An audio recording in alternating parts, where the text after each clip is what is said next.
बांग्लादेश में छात्र नेता शरीफ उस्मान हादी की मौत के बाद एक बार फिर से हिंसा भड़क उठी। हादी को पिछले सप्ताह सिर में गोली मारकर हत्या कर दी गई। उनकी मौत के बाद ढाका समेत देश के अन्य शहरों में हिंसक विरोध प्रदर्शन शुरू हो गए। इस तरह के माहौल में बांग्लादेश के मेमनसिंह जिले के पानुका इलाके में एक हिंदू युवक दीपू चंद्र दास कोविड ने कथित ई चिंता के आरोप में पहले पीट कर मार डाला।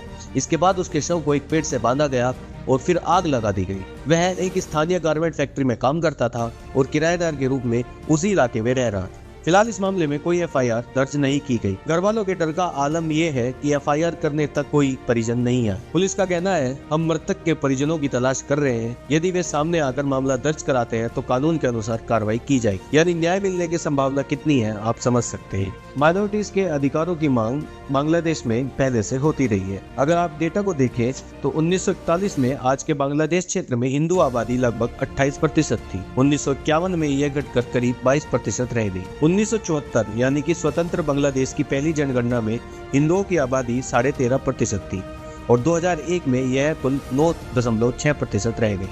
अभी हाल फिलहाल की 2022 की जनगणना में हिंदू आबादी सिर्फ लगभग 7.9% रह गई। यानी करीब 80 साल में लगभग 20% हिंदू आबादी खत्म। ये कमी किसी प्राकृतिक बदलाव से नहीं, ये नतीजा है निशाना बनाकर की गई हिंसा, धार्मिक उत्पीड़न, संपत्ति पर कब्जे और डर के कारण मजबूरत प्लान। आज एक आदमी जलाया गया, वो सिर्फ एक व्यक्ति नहीं था, वो पूरे अल्पसंख्यक समुदाय की असुरक्षा का प्रतीक था।